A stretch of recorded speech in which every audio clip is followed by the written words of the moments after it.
I don't know if I'm going to be able to answer your question and give you the answers that you're hoping to find. And that's the truth. I'm just another guy from Alberta who has pretty much raw dogged his way through everything he's ever gone through. And I haven't really tried to figure things out and take care of myself until literally almost 30 years old. When I tried to get sober, this was during COVID. I actually got arrested August long weekend of 2020, if I remember correctly. What I'm about to tell you, I don't take any pride in it. I'm not bragging about it, but this was my reality and this is how bad I got. If you're from Alberta, I went out to Wabamun Lake August long weekend of 2020.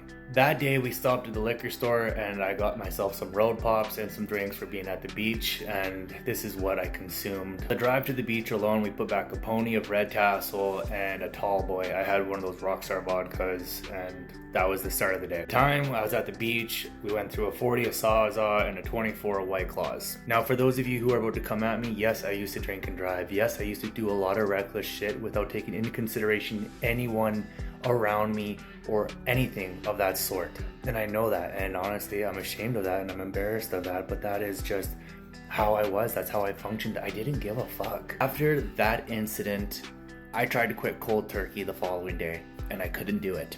I couldn't do it. For all the reasons you're talking about, it wasn't possible for me. What did I do? I went back drinking the next day and I kind of kept on that cycle for a little while. Here's the truth. During that time, I absolutely hated myself and I was ashamed, and I didn't know how I was going to be able to quit or what I was going to be able to do. A few more times I would try and quit cold turkey and it wasn't feasible for me. It was just something I couldn't do. From the time of August long weekend until January 2nd, I slowly started to cut back on my consumption of just alcohol. Eventually for myself, I got to the point where I was down to a drink a day and I weaned off that slowly. And when January 2nd came, that was it. I pulled the plug.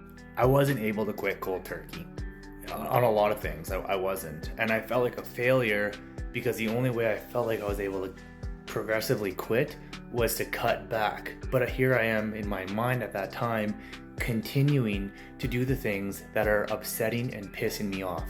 But that was the only thing that seemed to have worked for me. Before I wrap this video up, I want to stress this. I am not a recovery coach and I am not a life coach. In no way am I a sponsor or able to be a sponsor to anyone. There's a lot of things that I didn't do that set me up for failure, and there's a lot of things that I didn't utilize, like finding resources that could have helped me. What I'm doing is sharing my experience. Did it work? In a way, yes. Was it the best approach?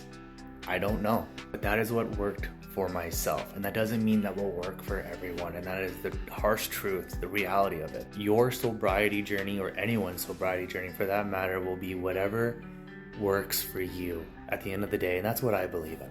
Hopefully I didn't talk in circles, and if I did, I truly do apologize. I'm kind of bad for that. Whatever your approach may be, I wish you the best.